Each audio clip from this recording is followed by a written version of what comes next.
All right. This is the gig of a lifetime, scoring TV and film, and we have the best of the best sitting right here behind me. Jim Dooley graduated from NYU and moved to LA, and he also worked with Hans Zimmer as a composer and an arranger on such projects as the Pirates of the Caribbean and The Ring, and on his own he's done such films as When a Stranger Calls and Obsessed, and last year he won an Emmy for the great TV show which was unfortunately canceled, Pushing Daisies. Nathan Barr started at a very young age, at the age of 4 in Japan. His credits include the Dukes of Hazzard film, Beer Fest, Club Dread, and the hit TV show right now, True Blood, which just won an Emmy nomination for. Nice. Wendy Melvoin and Lisa Coleman, better known as Wendy and Lisa, originally recognized for their 80s rock career alongside Prince. Hey, you're good.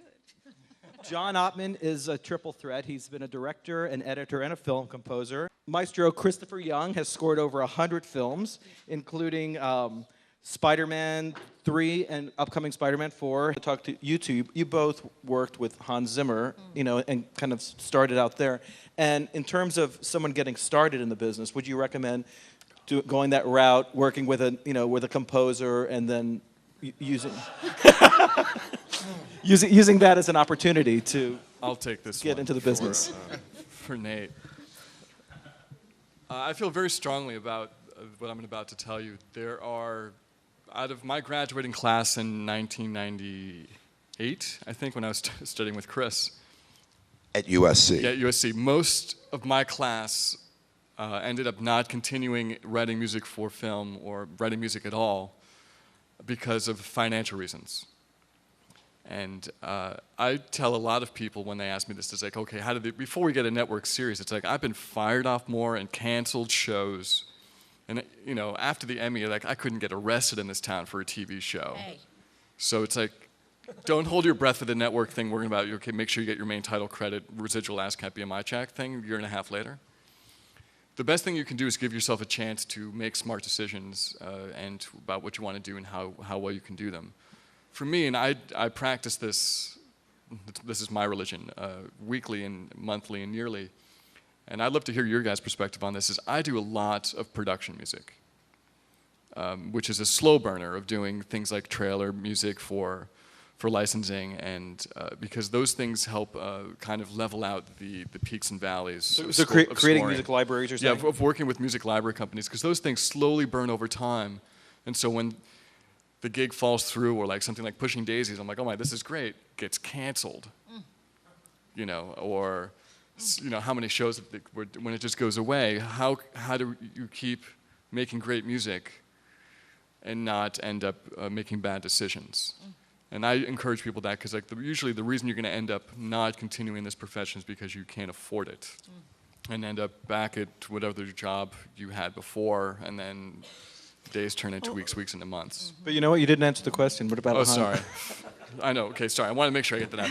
Working for other composers, I think, is the best thing in the planet, because you get to really see how, like, I mean, I learned a ton from watching Hans write at 4 in the morning on a Sunday for years, and watching Chris write. I mean, I've sat around and watched you work as well. I think it's invaluable to really get an understanding of how it's done. I think a lot of people come in with some misconceptions about what it takes to get it done and what's involved and how to put these things together. I'm sure it's like, you know, it's like to sit and watch, you know, write Heroes, or, you know, Astroport, or for you to do True Blood. It's like to see how, because I know everybody here does it differently. It's like you play so many things, and I know that just because we're friends. It's like to hear your other perspective and how you do it, see what you bring to it. I think it's invaluable, and I recommend it highly. And then eventually everybody moves on, so nobody, you know, do it for a year, 2 years, you'll come away stronger. It's also a form of, oh, I'm sorry. No, go, Chris. No. I was just saying it's a form of madness in a way. And if you ever sit there and you realize you're working on the same, like, few bars for like 10 hours, and it's like backwards and forwards, and you think if everyone's watching me, they would think I was insane. Yeah, we've just worked together enough. We have a language. We understand each other. We have a dialogue going on. We also socialize together, and I think it's really about that for me. I was going to say the same thing, but it's also like just even the musicians we hang out with. It's like, if I want to hang this guy after 2 minutes because he won't shut up, it's like, that's it. We have, in the studio, like studio etiquette, it's like, it kind of water finds its level and people find each other. In any relationship, I'm like, you know, I go out with a girl, this actually happened to me. She didn't know what risotto was, and I'm like, this kind of bothered me, and she was really hot, and I never went out with her again. But like, this is my life. But what happens with directors, it's like, these are people like, you just have to be good friends. Like, most of the filmmakers are friends of mine. And we have a common vocabulary, we like the same films, or we can argue about the same things, but also can hang out and have a glass of wine and a hot dog or something. That, well, it sounds horrible, but you know what I mean? But you know what I mean? It's like, it's the relationships of like, just the, like, you can be on a phone with a good friend for hours. These are the people and the investments that you want to have to work with. Have those kind of relationships when you first started? Because I know when we started in the business scoring, which is now almost 20 years ago, there was a distance that we felt between the filmmakers and the networks. So that's a difficult process. That's something as composers we have to fight with a lot, is where things are really spotted. I mean, do you have that issue? It's funny, on Pushing Daisies, there was actually a, and this is kind of a get-out-of-jail-free card for some of us. There has been some lawsuits about scores being too close to temps. And how this legally works, of how copyright infringement music works. It's actually quite interesting. I ended up with a problem on Daisies because one of the scenes was temped with Philip Glass. So you go, okay, can Philip Glass own the arpeggio? The answer is yes.